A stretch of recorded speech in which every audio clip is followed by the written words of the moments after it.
Hi, everyone. This is Faisal Aftab, founder of Zain Venture Capital. Here today at a POC launch session, wanted to discuss the fintech layer, specifically the infrastructure layer. So we've got three stellar founders here. I'll start with Danish. Danish is the founder of NayaPay, which is a B2C focused payment wallet, e-money, electronic money institution. Then we've got Omer from Haball, who's a founder of Haball.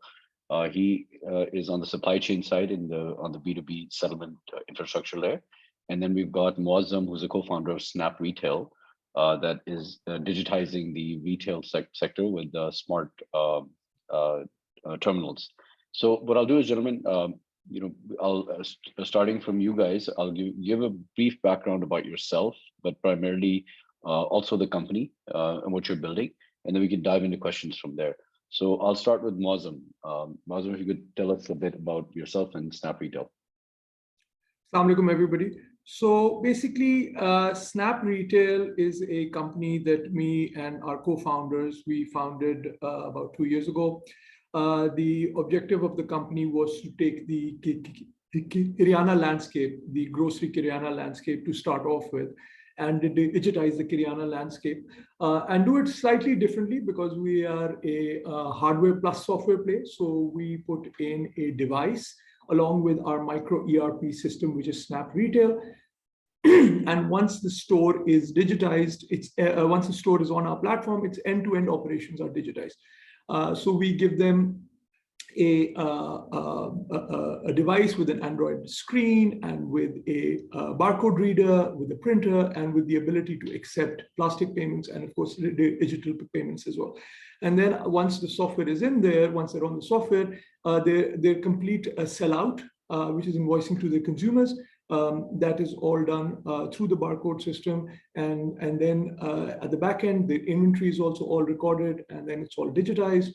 And then, of course, we give them a host of other digital products, for example, data, mobile data, ability for bill payments, ability for money transfer, collection of money, etc. All of those come in as well.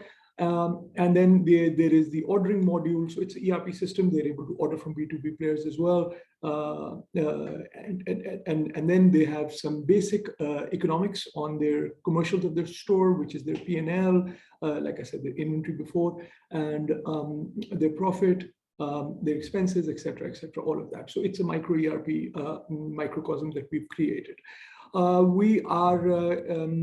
reason why we went into this is because before this, me and my co-founders, we've been associated with the consumer goods industry and retail specifically.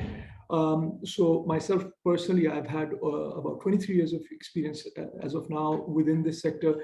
And amongst the lot of us, we've got over 50 years of experience in this sector doing this play.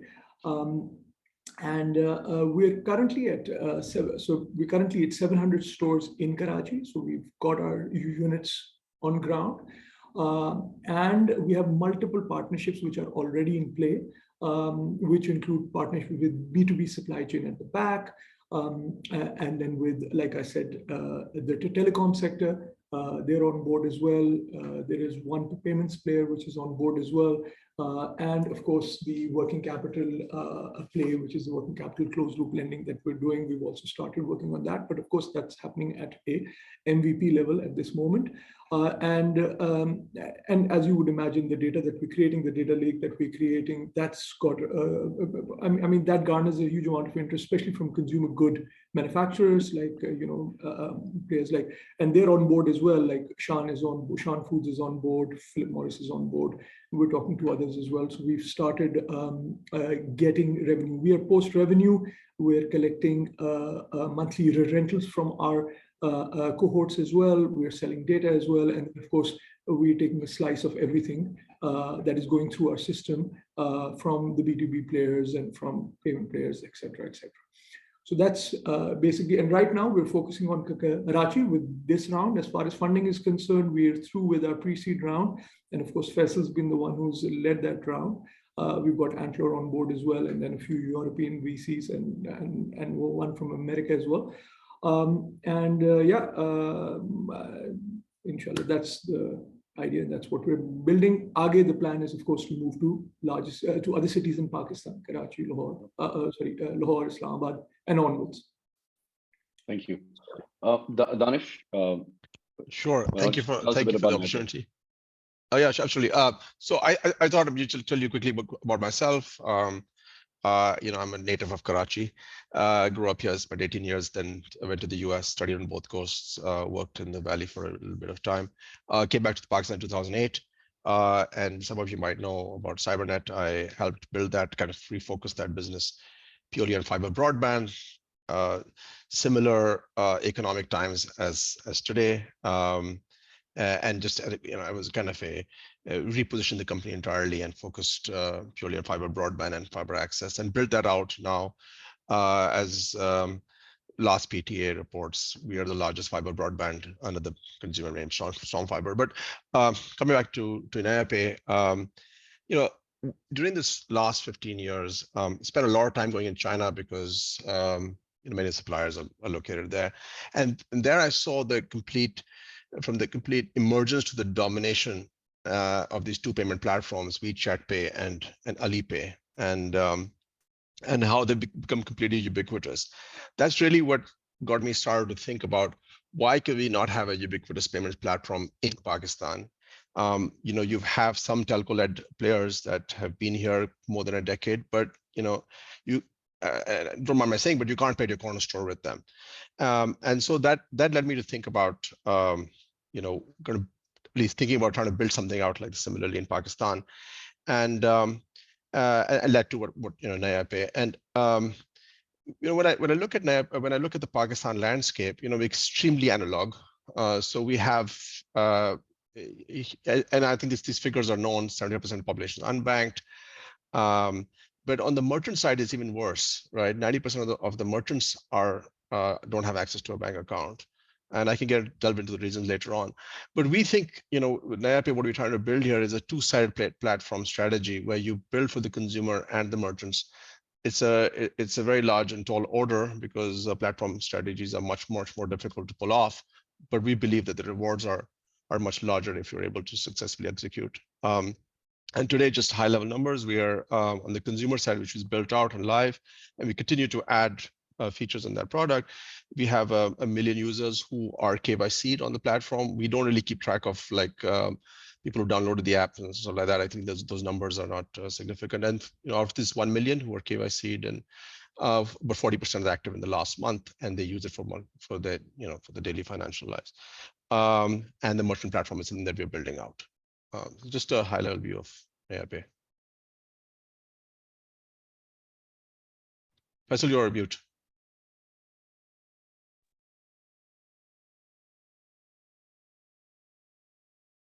You're still mute. You're mute, but I'll assume that you're saying that I should speak. Yes.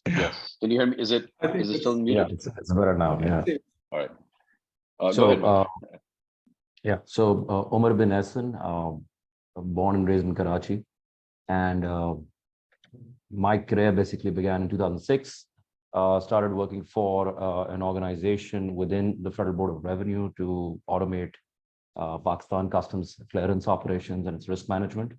So worked on the tax side at the beginning of my career, and then moved into large enterprise aviation operations based out of Singapore.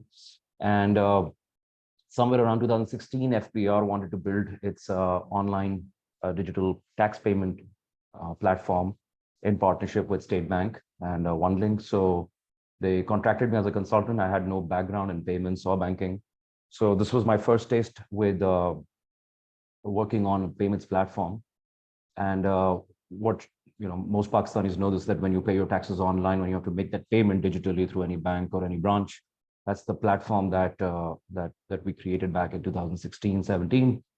And it was at that point that Haball started brewing in my brain that there is a missing link for large value transactions in the B2B space. That's an untapped market. All of the digital infrastructure that's in place is focused on the consumer side or the merchant side or the retail merchant side. So there's nothing that cuts across the manufacturer, supplier, distributor, sub-distributor, large retailer space. And that's where we started building out the platform. It took us about 2.5 years to build it out. We got some good support from the central bank initially as a recipient of a grant from them. And post-COVID, as things improved for almost everyone within the fintech ecosystem, the same happened with us. And then we started selling this aggressively. And now what we have is a B2B payments and financing platform, and it's scaling well. We also use payments as a prelude to financing, which we launched last year, which is invoice-based financing or inventory-based financing, since we were digitally connected into the ecosystem. So we had good contextual data that we could use for financing. So those are the two products that we've rolled out. Last year, we moved more than $1.3 billion in throughput. We've already financed above $30 million in financing just in the last 7-8 months. And that's the product that we are consolidating and diversifying within the B2B supply chain space. And you're financing, you're leveraging the banks, local banks, their balance sheet? Yeah. It's the local balance sheet, yeah. I know that, but I had to act like I didn't know that to ask that question. But so now I guess let's dive into, look, the infrastructure layer to me is very important, especially in a country like Pakistan, which is highly undocumented. And a lot of the segment that you guys are tackling, I think this is the segment that the IMF has been trying to push repeated governments to try to tackle. So I guess, where do each of you see the state of the market today, and what's the total addressable market in your view? So we'll start with Danish. Give us a history of payments and evolution in Pakistan. What I will say is that it's one of the reasons why the infrastructure layer is so important is that if you're truly going to do pure fintech and lending in the future, you need this transaction data at every level. And so I know it sounds like infrastructure is very boring for a lot of people, but this is a fundamental layer on which the future digital economy is going to be built on. So Danish, we'll start with you in terms of your thoughts. Yeah, sure. So you asked about the target addressable market. I think each one, I think is really which part of the fintech ecosystem or the landscape you'd like to work on. So I mean, just for disclosure, like for NayaPay, for the consumer platform, we look at we're starting off with student freelancers and young homemakers, total addressable market of over 60 million. And we went for this target market because this population is extremely underserved, underbanked. They find it very difficult to open bank accounts because they don't have a source of income. Banks compliance departments that consider them high risk. We consider them having the highest lifetime value. So just that's what we're targeting on the consumer side. On the merchant side, it's 90% of the 3 million merchants are unregistered. We're starting off with a smaller group there. But if I can just quickly, I have a quick slide that I put up. I can maybe share that with you just to give you our view of like landscape. It's very high level. But if you allow me, I think Ali has those controls. There we go. Okay, are you able to see this? Yeah. Okay, so the way that we look at it, and this is applied to other markets as well. But I'm sorry if it's really high level and it doesn't get into a lot of details. But the way we look at it, initially consumers use cash, merchants accepted cash, and for international, we consider also important because Pakistan needs to be connected to the international financial system. You had, if you lived that long, you had traveler's checks in addition to foreign exchange, right? And then the world somewhat moved to bank accounts. You have a large monolithic banking system, core banking platform. You have cards that are issued. This is your digital instrument. Maybe checks, checkbooks. Maybe there's a traditional checkbooks in between, but I consider this digital. And then you have POS machines, IPG. We think that this is now quite it's kind of it's I shouldn't use the word legacy, but it's quite well established. POS penetration in many markets is very large. And then you have these you have the likes of IBFT and ACH in the world, which is quite mature platforms for merchants being able to accept payments. POS probably being the the largest, most commonly used. And for international, you have the likes of SWIFT, Visa, MasterCard, as well, cross-border transactions. And I think that, we look at that as payments 2.0.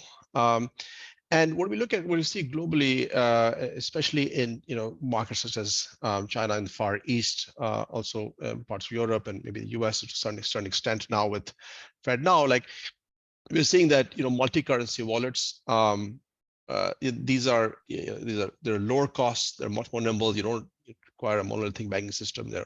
They're fast open, and so the likes of Revolut and others started off with this, low currency wallets, low cost wallets, very nimble.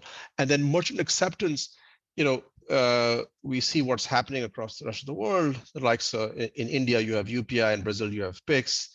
In China, you have a very well-established QR network. And so merchant acceptance is moving over. These are lower cost, faster settlement times. And then international rails, you're getting disrupted with the likes of Wise Remitly, using their whole pre-funding mechanisms to do instant transfers and lower cost. And then you have international aggregators taking over. So, we think that Pakistan has the potential to jump from payments 1.0 to 3.0. And there'll be many opportunities across the landscape, right? People who want to focus on merchant acceptance, international rails. We already have some international wallet players coming in, setting up, working on these remittance channels. But we think generally there'll be transition to 1.0, 3.0, and it's simply it's just faster settlement time and lower costs. And Pakistan really has this opportunity to do this leapfrogging. And the government is already moving towards, the central bank it has introduced the likes of Rask, similar lines of, Pix and UPI. And I think that really is will be a great catalyst to bringing Pakistan into this payments 3.0 landscape. So that's just my view. I don't know. Those share thoughts. Omer, feel free to chime in on your thoughts on the same structure. Yeah, I think it's become inevitable and unavoidable for the state machinery, specifically the tax machinery and the central bank, that they have to push this mandate. It's not only because of multilateral commitments that we have with IMF or the World Bank or Asian Development Bank, but it's also coming out of the necessity that we are unable to squeeze out more revenue or any growth, any capital for infrastructure from the existing streams. So digitization as a means of a financially included economy to reduce the black market, which leads to other vices within the economy in terms of smuggling and inflation and along with the fact that we have a porous border and the trouble that comes with that. So it's become unavoidable, I think, for the state machinery, and a couple of pillar institutes such as the central bank, the tax machinery, SECP, FIA, and other. I think that everyone's thinking about or have taken some drastic measures over the last 2-3 years to ensure that we continue pushing forward. I agree with Danish that we will leapfrog from 1.0 to 3.0. I think on the supply side, we've always done well.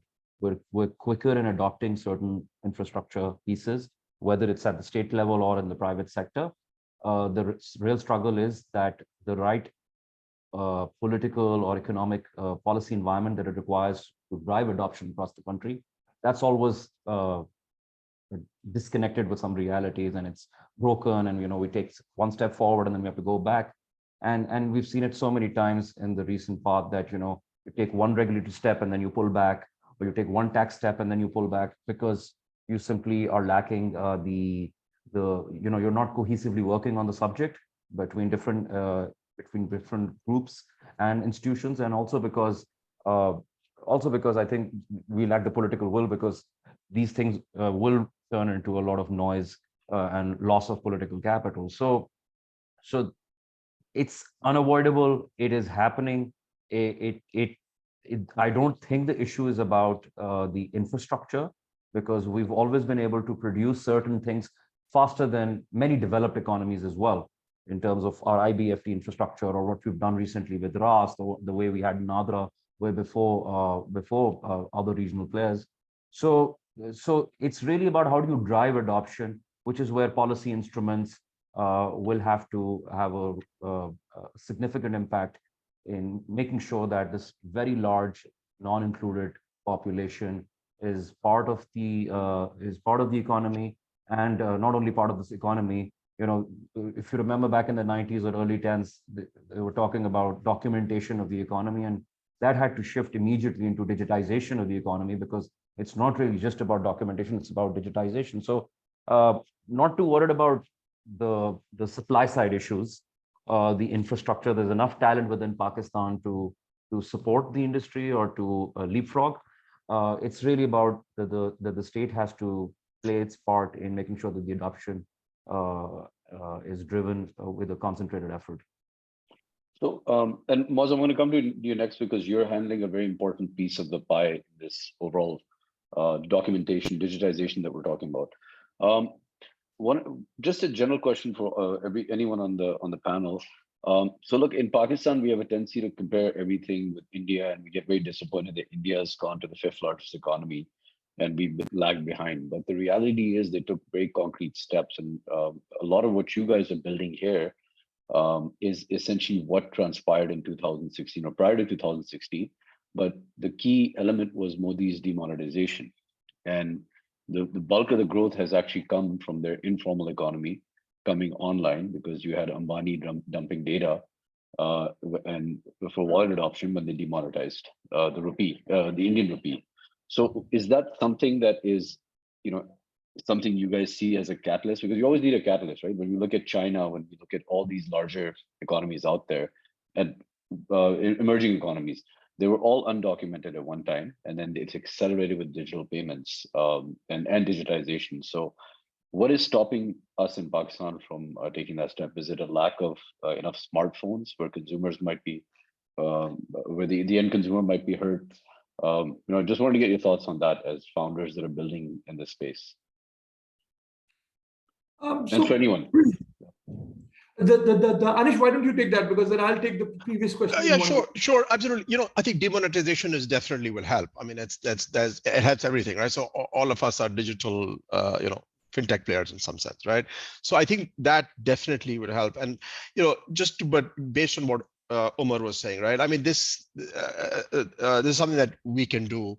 The state bank has pulled off Rask. Obviously it continues to evolve, and so we have what's required. Maybe the identity stack could be improved a little bit, getting access to it, and being able to do it from outside the country. Maybe moving to facial recognition, because fingerprints can now be copied, I hear.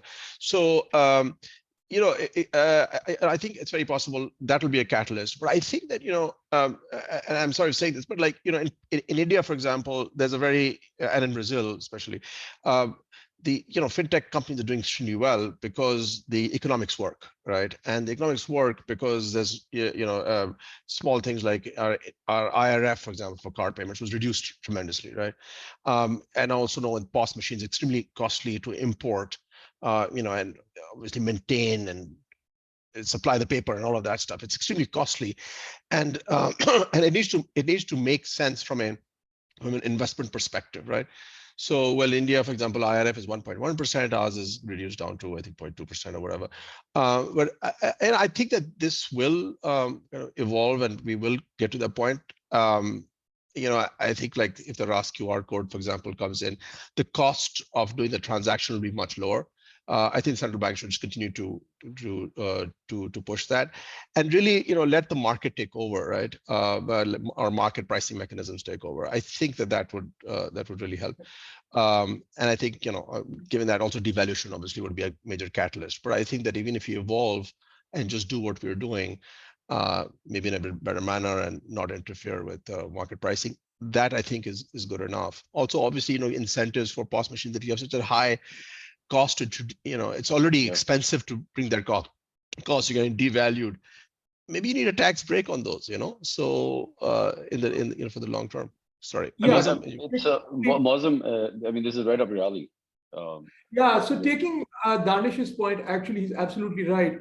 And to me, actually, it's really completing the loop, because at one point the government is doing a lot, and even private players are doing a lot to get consumers on board. And consumers, I see the young consumer especially is very willing to use digital payments, especially with, now with mobility players being there, and you use it everywhere, like Food Panda, mobility, etc. But what about, but the other part which is missing in this supply chain, which is broken, and this ecosystem is broken, is the acceptance at the retail end. So you still have to understand that about 70% of our retail transactions, grocery resale transactions, still taking place in traditional retail. And penetration of hardware, POS machines, ability to accept digital payments in this layer is almost non-existent. We've got about 100,000 POS in Pakistan, and they are all crowded into top-end retail or fashion retail and all of that. And the reason why they don't happen underneath is because for the banks and for those who are providing it, the players, the commercials don't make sense at the retail end because it's a standalone POS. Now, when you go to the retail, and this has been our experience, that's where the 23 years of experience comes in, and we ask them that, why don't you carry retail POS? So the guy says, it's like 1 or 2% of my transaction would be anybody asking me that I want to use digital payments. So why should I even bother and then pay an MDR, Falana, all on top of that? So therefore, our thesis actually is a bit of a Trojan horse thesis, as I like to call it. And I'll also explain that this thesis is not unique. We are just doing what we've seen happen in other markets. In India, there is Kiryana King and SnappBiz, there's Dukan Tech in the Middle East, in Dubai, Halab Cashier in Saudi, and then there is Square/Block in the US, all successful players there. And the thesis there is that you don't go to the retailer and you say you do 90% of your task, and your reason for existence is selling to consumers, and here is a device that help you do ease or digitize 1% of the time that you are utilizing in the payments. You go to them, and that's what we do. We go there and we say, here is a POS, here is a micro ERP hardware system, and it digitizes 90% of what you do. And get onto this. This is what will save you time. And we save up to 2 hours of time, but this is now documented based from when he was manual to this. And we had people doing 2 transactions, 5 transactions a day. Now, on the average, we're getting 200 plus transactions. We've got retailers that are doing 400 transactions. That's like 3x of Facebook usage. Imagine the guy goes to the same machine 400 times a day. Now, that habit change, so the thing behind it is habit change. You get him to build dependency on that point of sale system, you get him to build dependency on that software. And then that's where the Trojan horse comes in. And then you tell them, and now that you're using so much of this, here is a point of sale payments acceptance module as well, and start using this. And if it's 2% or 1% or 3%, it doesn't hurt you, turn it on. And they turn it on, and then you realize this quickly scale from 5% to 10% to 15% of their transactions coming off there. And now why that makes sense for us, that machine or the commercials make sense, is because we are not completely dependent on the MDR. We have multiple revenue sources. So we've got the shop rental coming in, we're selling data, and we've got data revenue coming in. And like I said, because this is habit change, the other thesis that we have is that we cannot drive habit change with the paltry, and it's a $70 billion TAM, right? No matter if you take all of last year's payments into all of last year's funding, or year before last, $355 million. Even if you take that amount, even if it was $500 million, even if it was $1 billion, that cannot create habit change on its own. We've got to, as an ecosystem, all the players need to come together. We need to pool our resources, and that's the ecosystem we're trying to build. So we put in the digital rails, we create a system where the shopkeeper, he or she use it 200 to 400 times a day. They become dependent on the system, and then we give them access to payments. And then we go to other players and we say, okay, Bazaar, whatever, Raftar, you take up the B2B supply chain part. Haball, Moazzam, etc. You guys take up the financing part. NayaPay, Danish has always been, one of those guys, I must say, who's always been, rooting in our court. Whenever I've met him, I've always felt, even when the economy was down, funding was down. I remember I met the Danish in Saudi, and he was like, and I keep going. So yeah, so those sort of, and then Danish and companies like him would be coming in for the payment space. So to me, it's about creating value. And I don't think you can take a stick and tell retailers, okay, 1 million retailers must digital. You've got to create the value for them, create the economics for them. They will come on board. And that's what's happened in other markets. Along with Pakistan, Egypt is a very good example as well. And then, yeah, I think this will happen. Yeah. So a quick question on the same thing. We keep hearing that there's, every time there's a push to try to document the entire retail segment, especially your small Kirana stores. You're right in the front lines, Moazzam. So what do you experience when you go with this your device and you try to give it to a shop? Is there any resistance? Are they worried about taxation? Because I'm trying to understand what the impediments are, why we keep always skipping this massive 250 billion segment in Pakistan.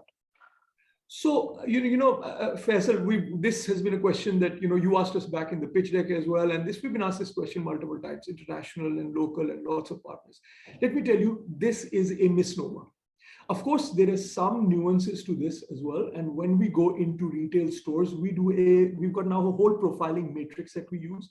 And if I could just simply dumb it down and make it very simple, there are 2 or 3 things which are very important. Number one, the profile of the shopkeeper is very important. So if it's an uncle sitting there with his, Nokia analog phone with that small TV in there watching it, he's never going to use it. But there's a lot of second generation retailers who are using B2B supply chain applications. They're using online food delivery. They're using credit book, cash book, etc. Multiple. And after having used these for the last 2-3 years, they know the FBR hasn't come knocking to their door. They know that their data is available in various pockets, but no, the regulator hasn't come knocking to their door. So their fears are allayed. We do not at all face an issue here when we profile right. That's one. Secondly, of course, you've got to choose that retailer. So like I said, there are about 1.2 million retailers in Pakistan. We're not going to digitize all of them, at least with the physical unit. Yes, beyond a certain point, we'll go into a software pure play for the deeper retail. But the super sweet spot, the bullseye is top 50,000 stores. And then the larger halo falls to 300,000 stores, not beyond that. And there, the complexity is so much that they understand that to get to the next cusp, and to get to the next step, digitization is needed. I like to give this example that at some point, Imtiaz Saab must have also known, right? He started off from Hyderabad, but he knew that at some point, now I've got to digitize, otherwise this complexity I won't be able to scale. So there are about 50,000 to 100,000 stores out there who understand that. And they welcome us into it. And they say, yeah, they understand that reasoning. And of course, lastly, I just want to inform you that there is people don't know this, but retail stores are already taxed by the FBR. It is in their electricity utility bills.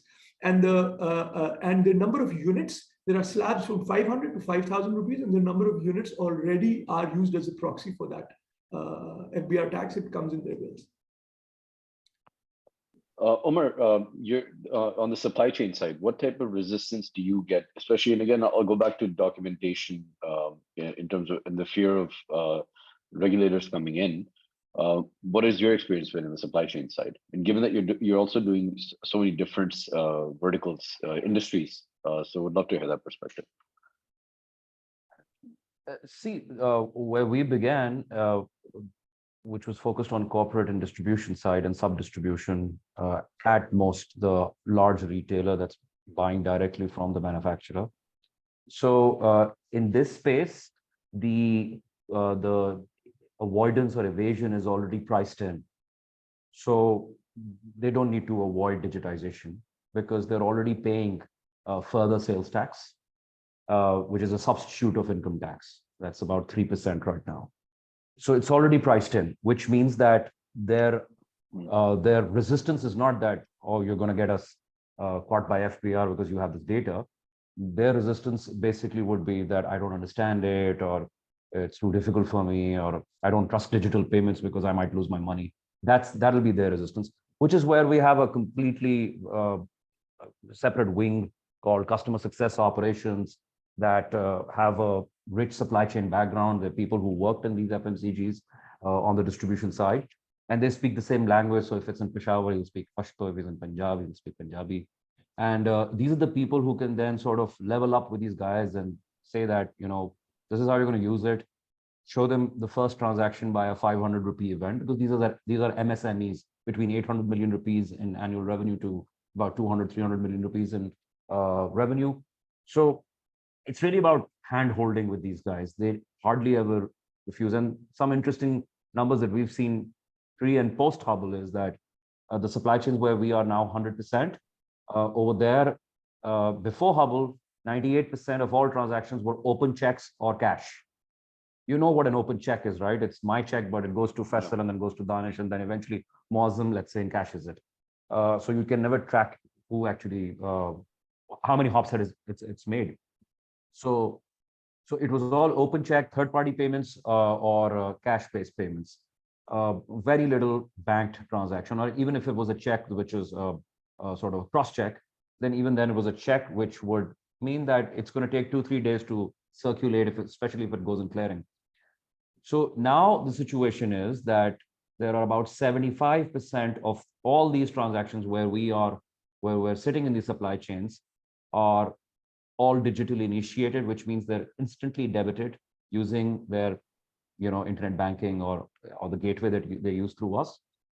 And also that it's settled on the same day in the corporate account. So it's not floating around for 3 or 4 days, so there's no float income loss. And that because it's instant debit, so there's a surety that the funds are secured. And if an invoice has to be knocked off or goods have to be dispatched, those business decisions can be taken immediately. So this was surprising for us, and I think there are 3 contributing factors. And tax was definitely not a resistance for us. I mean, some people would say it, but it's mostly an educational issue. Once you talk to them, they'll understand it. There are 3 things. One is that there's corporate push. The manufacturer says, take it or leave it.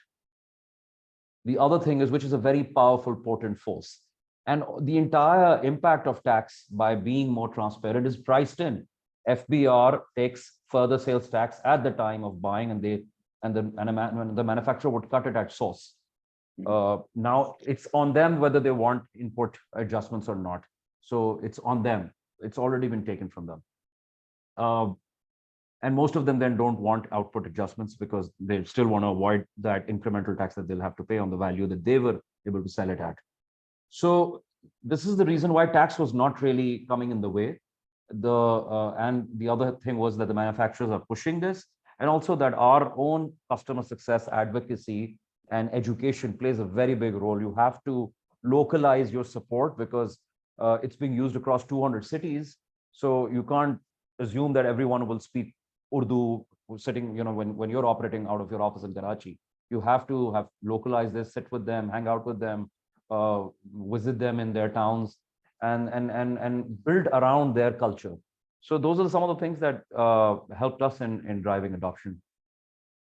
No, I think that's sometimes what I feel like is in our ecosystem, in a quest to try to basically, I would say, look at what's happened in other markets or gain inspiration. Sometimes we forget that we have to build technology and user interfaces around local culture and local habits so that the adoption is faster. So that's a great point. And one of the things I loved about Haball was that you actually have a team that will go out to train people. And because user training is very important as well, right? Otherwise you can have a system and nobody's using it. So I wanted to another thing I wanted to understand, and Danish, this is more for you because I know you mentioned your 2-sided platform. Would love to hear more about your plans on the the B2C side. Could you elaborate a little bit on the ARC? Yeah, sure, absolutely, and maybe also just what Omer and Moazzam was saying.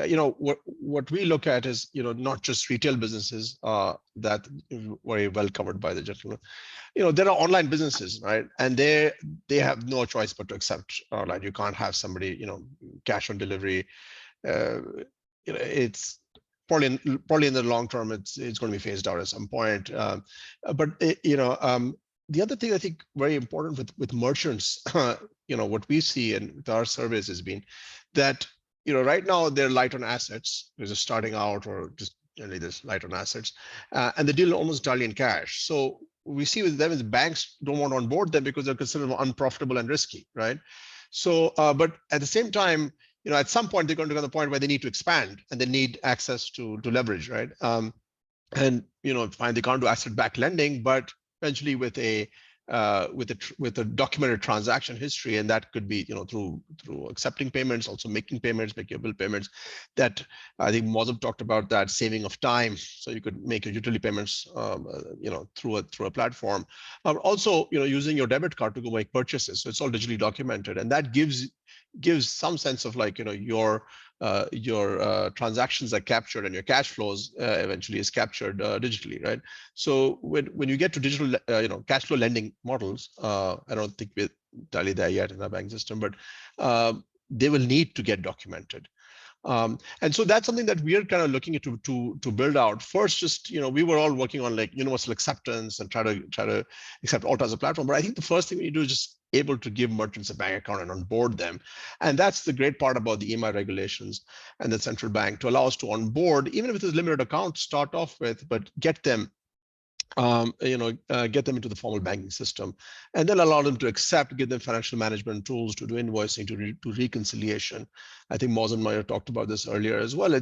People spend a lot more time, if you're dealing in cash, you're writing it down somewhere and reconciling. He paid me. There's also this form of informal lending that the store will do, and keeping track of he's paid this. This person borrowed money from me or took product from me like few days ago, and then paid me now. This person took it yesterday and paid me today. Keeping track of reconciling. So those are the tools that we're building out to be able to do that. Yeah. So again, a general question. Sure.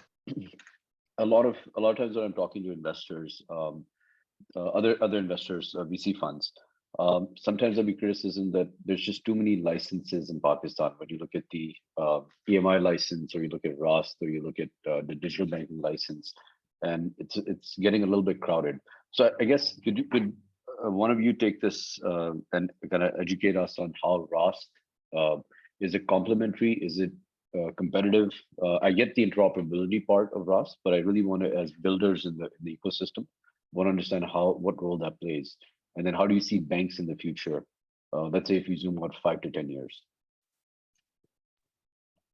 I'll Omer, if you want to take this, so Danish. Yeah. No, Omer, if you want to talk about Rask, I mean, I think that you're looking to be a participant in some way. So I can take the other. You're the only regulated one, so I'll let you take it. So I'll talk about licensing. I don't think we have too many licenses. I think we are heavily regulated. Some for good reason, and some may be over-regulated, to be fair. But so we've gone through our audit just recently, and it was quite intense. But honestly, many parts of it were very, I should say, commiserate with the risks that Pakistan faces. And just terms of not just identity fraud and money laundering and CFT and all of that stuff, but also cybersecurity risk, right? So to be fair, we've taken a very cooperative role with the central bank, and just generally feedback that we do receive. They, I think, especially the BSD department, also the PSD, but they really analyze and look at making sure that we have the processes, infrastructure in place to ward off cybersecurity threats. So and mitigate fraud, have transaction monitoring. So in fact, so I think from that perspective, I think they're actually needed in Pakistan, to be fair. I think other things like experimentation, allowing you to do other innovative business models, you shouldn't have to run behind the central bank for that. So I think that from that perspective, maybe there should be some flexibility. But again, look, we have a balance payment crisis. We had low reserves. So many models that worked on, remittance outwards were difficult. So, and rightly so, so the central bank is also constrained by a lot of things. So, but I think general experimentation, maybe iterating sandbox could be improved. But in terms of licensing and audit, I'll tell you honestly, I actually think after going through this process, very difficult and I should say, very detailed review, I think it's commensurate with the risks that not just in Pakistan, but also just global cybersecurity risk. That's my view on licensing. And Omer, what role do you see banks playing in the future? I mean, do you look at them from your perspective as the balance sheet that you'll actually get to start lending in the future? Because obviously just transactions alone is not going to make a big fintech platform. It will, like from a transaction point of view, but in the long run, there's got to be an end game. So walk me through some of that. Yeah, I think, the way central bank has structured their group, the cluster is development finance and payments, and then a bunch of other ancillary departments that support it, the IT and all of that, which means financing, how they regulated or subsidized it through their schemes, and then payments systems, whether it's Rask or RTGS, or the policy and oversight aspect of it. All of that is structured in one big cluster that reports to a single deputy governor. And I think this is sort of characteristic of the approach that payments and financing have to go together. And in our case, and probably in everyone's cases, that payments is a prelude to a larger financing play. So with the third element, which is now covered partially through an EMI license, is the deposit play of how you can make money through treasury income and by attracting deposits. So I think the three aspects, we will still see more experimentation around fintechs, both regulated and non-regulated, trying to scale payments, and then morphing into financing. And then obviously the next step would be, how do you get something out of deposit mobilization? Those are the three pillars of a strong fintech platform. And if you think about it, that if you're doing all three, then the real question is, why aren't you a bank? When these licenses were being distributed, if you've noticed that there was another conversation in parallel of why some people never applied for that license. And I think it's a question that maybe, Danish would have to ask himself, or I'd have to ask myself, or, Kinu would have to ask themselves, is why aren't you guys applying for it? And I feel that it's really about respecting the evolution, that once you get the payments, and you build your strength around payments, because that's your means to entrenchment, then you can spring into deposits or into financing. So if that is the play, and for however long it takes, then I think it poses as a serious threat for banks to ramp up their game. They can do that in many ways, either go through a transformational journey themselves, that either they convert towards a digital, which within their existing license structure, they can absolutely do it. They don't need a separate license for that. And the other way is that they can collaborate or acquire fintechs. And globally, you've seen that that's been happening, that they start acquiring fintechs where they feel that it's just quicker to do it this way. We will see that happening in Pakistan. I think there have been some early attempts. If this economic impact that we saw in the last 1.5 years didn't happen, we would have probably seen some deals as well. But it's slowed down.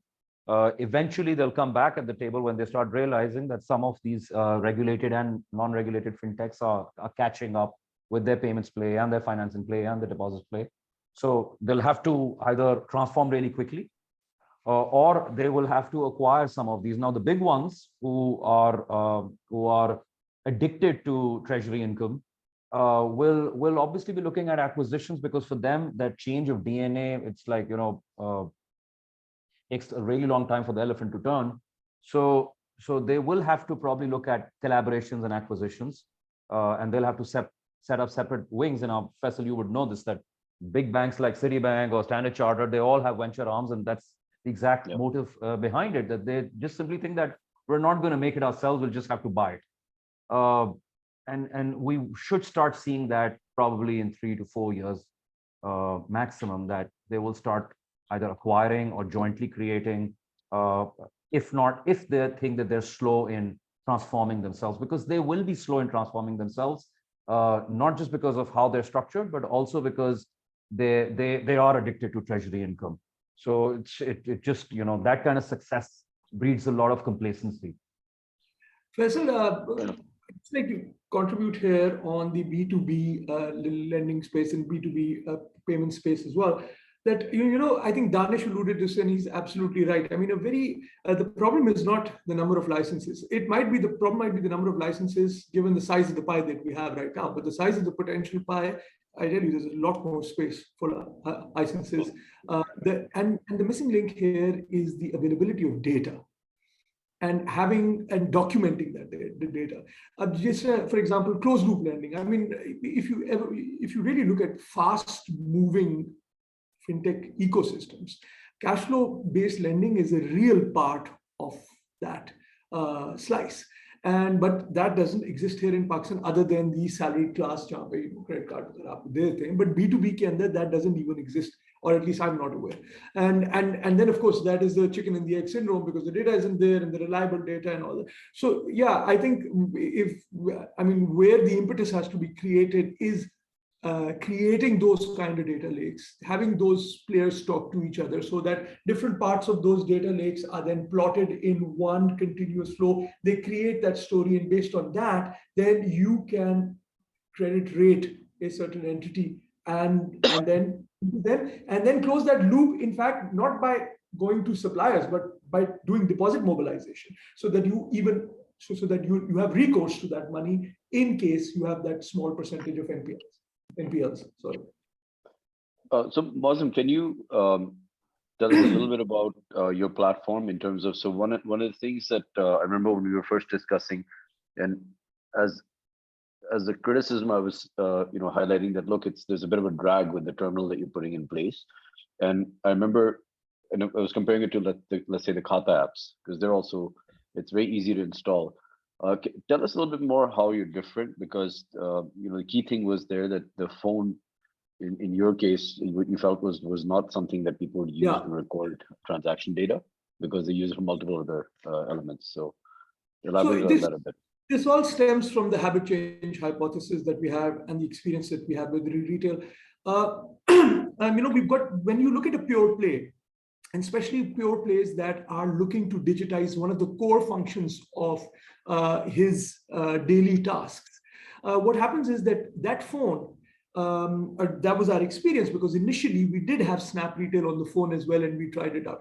That phone is with him all the time. He's using it for his socials, he's using it for his banking, he's using it for his entertainment. Then he goes namaz padhne ke liye, and he's out of the store for prayers, and the phone goes with him. The light goes, the phone loses battery. Sometimes he's out of data, he loses connectivity. So all of those make for a very patchy experience and a very trudgy kind of experience. And one, that means that your data integrity is severely compromised. You're capturing just a slice of the transaction. And the other major point here is that the user experience is so bad that the habit change, in fact, it's a habit deterrent. You have to understand, when they're going with Bazaar or Retailer or whatever, with one of the B2B players, that's happening once a day. But we, customers, especially in these high-end stores or those stores which are at the cusp, they have 400 to 500 footfall every day. So he has to go back to that machine 400 to 500 times. So that standalone phone hypothesis just was failing or stumbling again and again. And when we went abroad and we looked at other plays, that's exactly what our experience was. By the way, you can look this up online as well. Jack Dorsey, he immediately, originally Square started as a payments play, and then they came into the POS side, the cashier POS side, because they realized that it was not a seamless consumer experience there. So that's why we came with this, and now that's what we're experiencing. That the shopkeeper is able to do this up to like I said, 400 times a day. They're going through that. The machine has battery backup. It has connectivity. So all of those things we are able to have a much better experience, and therefore much better usability, habit change, and adoptability. And it is because of that, what we see is that the latency in the transactions, they move from about $200 in our first month of usage, $300 in the second month, and then they jump up to $2,400, $2,500 in the third month. So you see that hockey stick immediately because of the dedicated machine. I think we should probably take some questions as well. Moazzam, I'm going to have you kind of pick out the question because I'm on a tablet. and I can't seem to open this without messing up the screen. Yeah, so I think one of the questions that is coming up again and again is, I'm seeing a lot of Rask questions here. Is Rask the direct competitor to fintech payments? Yeah. No, it's not. No, it's not. It's not a competition to any fintech. It is probably for government mandates that you will have to fight, because the state bank, as the banker of the government, will have to do it themselves, like FPR, Sindh Revenue Board, all of these use cases. Maybe state bank will just pick it up itself without letting anyone else be involved in it. But for everyone else, absolutely, Rask, there's no competition. Rask is the infrastructure that we will all use. It's an enabler, not in any way to be a competitor. State Bank, as an organization, if you understand its act and what it's designed to do, it's not supposed to compete with businesses. There is a question here. I want, actually, I'd love to ask this question of you as well, Faisal, because I know you feel very strongly about this. And I think as founders, we should hold ourselves accountable on such questions.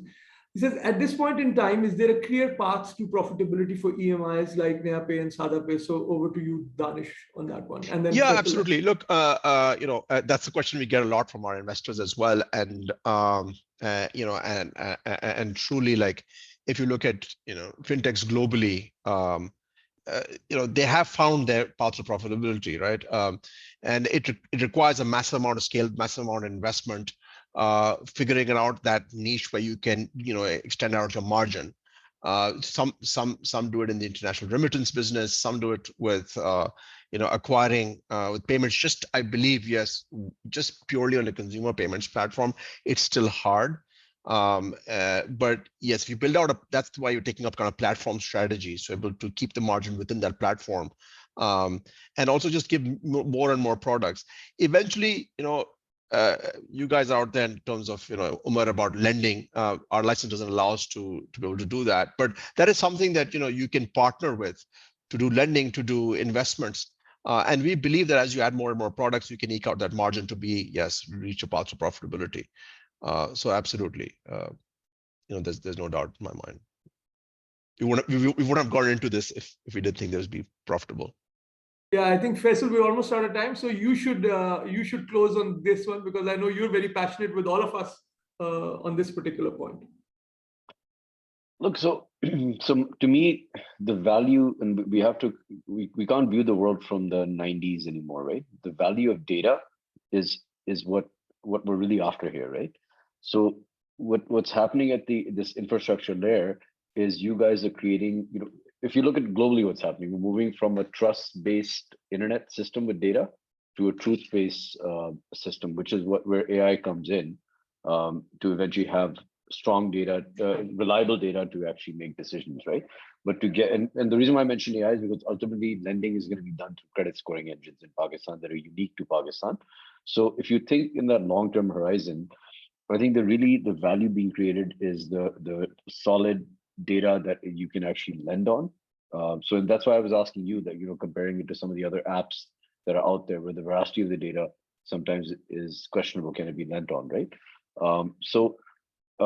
I think you have to look at it step by step, and eventually all this will come into convergence in the future, where you'll see basically, what Omer was alluding to, the infrastructure and the lending side is going to consolidate, and there'll be M&A and lots of consolidation, probably even regionally. So profitability obviously is important. I mean, my fundamental thesis is never be unit economic negative in any situation, because that's not how you scale. Maybe in Silicon Valley when rates are near zero, you can do that. I don't think that's the best idea in economy like Pakistan, where you have a rollover every 36 months of growth. So that I think is the fundamental thesis. But I think all founders generally in my portfolio, the three of you included here, are judicious on that side in terms of focusing on profitability and minimizing burn. But ultimately, it's to some level to scale. You have to also take some hits in capital and keep documenting and capturing data. I'm sure we can take one more question from someone, because we were supposed to give them 10 minutes. So I think we can go over by 5. So I think here is an interesting question, both. So how long do you think until digital payments are normalized in Pakistan. And I think maybe India and China could be like two benchmarks if we go. Yeah. Danish? So maybe I could, I was explaining at the beginning, like, there, I think we're still early in our space, right? In the journey. Demonetization could be a catalyst, but also, getting Rask out there, unified QR code. And, this will help us skip building these proprietary technologies and proprietary networks. And allow to accept into any banking app. So I really don't consider banks competitors. You could use a banking app to go and make a payment on a Rask QR. And availability, being able to pay at your corner store, you can't do that today. But with the Rask QR code, you will be able to, right? And being able to onboard that merchant and all of that stuff. But the other thing, I think, just one important aspect is that. Which I think we kind of missed, but and I was talking to this person from Visa yesterday. Places like Egypt, they have a lot of tourists coming in, right? So there they don't have, most of them use their cards. So that's another, if customers demand that, the merchant or retailer or merchant will have to provide them that facility. Otherwise, they lose that sale, right? And so I think that is another way to catalyze this. So I think we're early, but we'll have these catalysts that could really help speed up the adoption and like get to that ubiquitousness like you have in China and now in India as well. The QR is really what's going to work in Pakistan, I think, versus POS systems. It's just a simpler, easier way to put it out there, right? It's a sticker. Yeah, I'd say, look, I had some pushback with this from one of the investors. They said, well, you have to take out the phone and you're going to pay, and and that is valid. Look, a tap and phone, I think that they will coexist for sure. But if the cost structure for QR can be low enough, it's a sticker on a paper, right? And then, I do think that has the ability to like in India, dominate the mode of payment. Omer, quick question, interesting, I think, for you, that do you find that the companies who you want to work with, they are open to this, or you're seeing like an old mindset amongst the senior management, and will it need the millennials to come to the top before there'll be acceptability of models like Haball? Particularly for Haball, we sell it to the CFO, early 50s, mid 50s, between 45 to 55. Under him is the treasurer and the financial controller or the receivable management. This is a guy somewhere between 30 and 40. And I think in that, which then you can backtrack, when he was born, he had a computer, he grew up with a computer, he was a chartered accountant to get there. So you understand that he appreciates numbers and efficiencies. So our use case is, I mean, I'm not saying this is a universal answer, but in our use case, those people are already heavy users of SAP. They're using Excel. They personally bank through digital channels on their own. So we're not sort of preaching digital to them. We're really not preaching digital to them. They just want to make sure that the product is stable, it's reliable, that it saves them costs and it saves them time. And then, of course, from an audit and control point of view, the reporting has to be premium. So these are some of the things with which when we're trying to demonstrate our product, these are the questions they ask. I honestly feel that we don't struggle with the aspect of these guys not respecting digital. The only thing that they do trust more than a fintech is that they trust banks more. They will say it that we know that those banks are inefficient and they're slow and they don't have the kind of technology that you would be offering or NayaPay would be offering. But at the end of the day, it's the bank and it's tightly regulated and it has so many different controls. So that cultural prestige that we've associated to a banker, that that uncle who's a banker who you assume would be smarter and will get you tickets to the Pakistan-India final match in Karachi, So because you've associated with this prestige to it, that'll also fade away eventually, 5-6 years. This 30 to 40 group, when they rise up to become CFOs, they'll forget it. Guys, I think we're out of time. We're over by 6 minutes. So I think to close it off, I'll just get a closing statement from each one of you guys in terms of where you see your particular market in the next 5 years in Pakistan. Since everybody's very bearish about Pakistan right now, so I'd love to get your perspective. Because by the way, the growth has not stopped. The funny thing is, this is while the in terms of in the VC, the bear market is actually on the funding side, but in terms of adoption side, it has not stopped at all. And I'm seeing this across because I'm in B2C platforms, B2B platforms, and FinTech as well. So would love to kind of get your 5-year outlook. For me, I could just tell you, like for us at NayaPay here, we continue to grow at a healthy pace, even though we've had these devaluations, and we continue to pace up in rupees, but also in dollars. We're able to make up, and growth is robust. There's a need that we believe that we're fulfilling. In 5 years, so today the TPV that is digital, this is looking at the central bank's report, I think a year or so ago, is just 2% of the 4 trillion. Payment volume in Pakistan, of all different types of monetary instruments being exchanged, was just 2% was digital, and that has to grow, right? We're one of the most cash-heavy countries in the world, so I think that that's going to grow. But in terms of what we being what we think in the next 5 years, that we'd like to become a ubiquitous payment platform, so that you could pay with NayaPay, or at least pay a merchant who has a NayaPay merchant wallet, at your corner store. So that's what we're aiming for. One quick point that Omer said about banking, I think this is important. So that they trust banks more, retailers or merchants. Just one point about is here that I consider what we're doing somewhat disruptive, right? I'm not just saying banks itself, but disrupting this industry.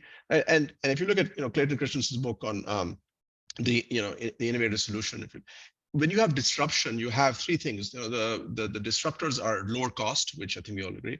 They're actually lower quality as well, and you can't have lower cost without having low quality. If you're trying to achieve quality, your cost will go up. So, and the third thing is you compete with non-competition, right? So I truly feel we're not really competing with the banks. We're competing with those who don't open bank accounts, and for whatever reason they can't. And so, just to keep, my parting thought would be, just that this is how disruption works. Yep. Moazzam?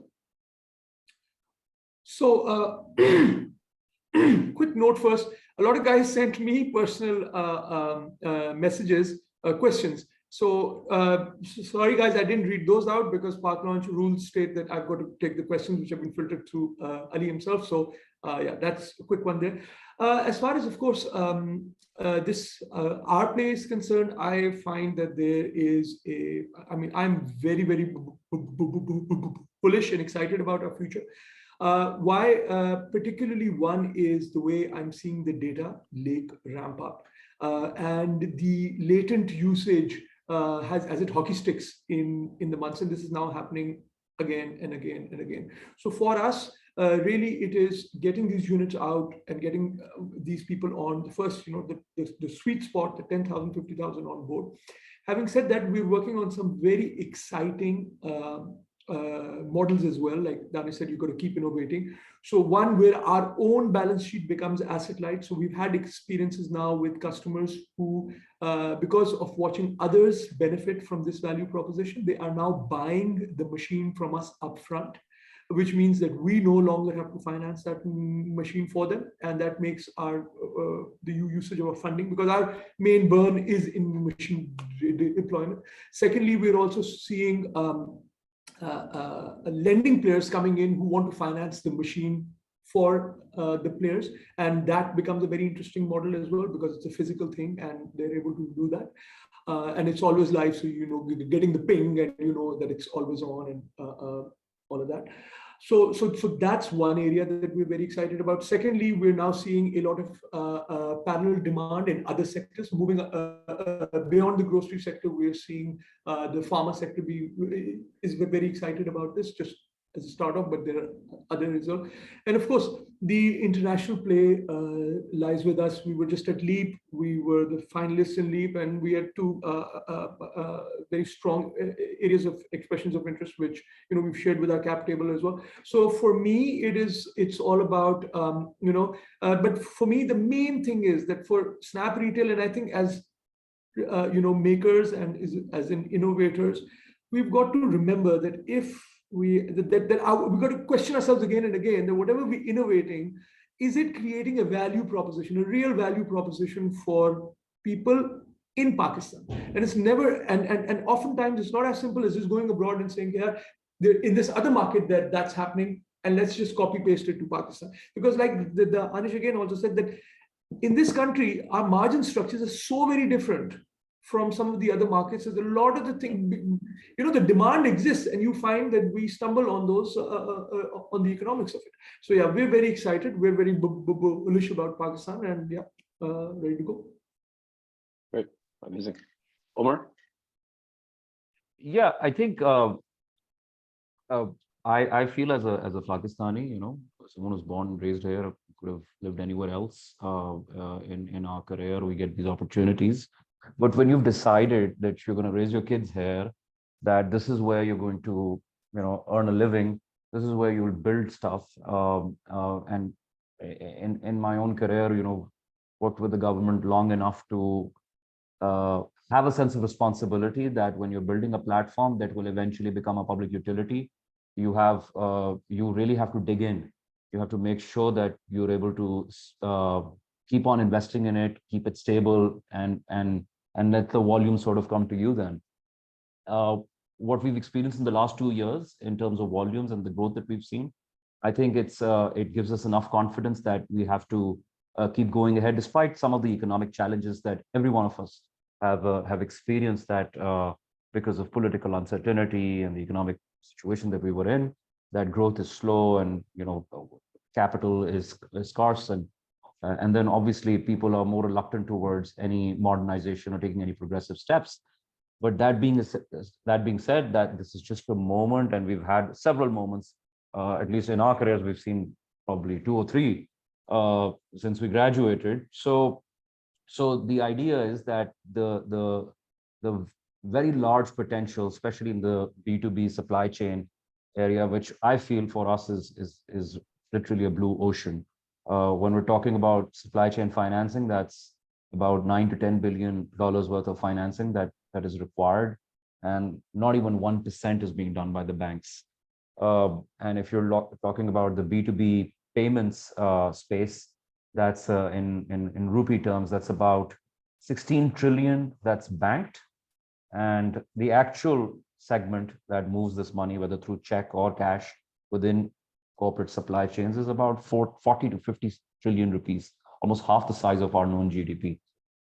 It's so big that we're nowhere near that number, and it's just an amazing opportunity for people who need to dig in and keep on going towards it. And especially recently with this appointment that we received from the central bank around providing a multi-bank supply chain financing platform for the entire banking community, it's sort of, at least in our minds, and I share it with all of our shareholders and investors, that it's a very big responsibility. It has humbled us in terms of what we have to do next to ensure that we provide a scalable supply chain financing platform that meets the needs of the SMEs within the supply chain. So we're very excited about that. And in the beginning of my conversation, I said that we're not really worried about the supply side infrastructure. I think all the necessary ingredients in terms of the right technology players, the regulators, whatever roles that the banks have to play or fintechs have to play, those ingredients are there. You just have to stay at it because the potential is massive. No, great. On that bullish note, we'll call it an evening, since I think we've gone way over our time. But thank you everyone for joining, and thank you to all 3 of you to making the time to do this. A lot of fun. Thank you for the opportunity. Thank you so much. Thank you. Thank you, Ali and Pakistan. Thank you, everybody. Yeah. Thanks, Ali and team. Bye.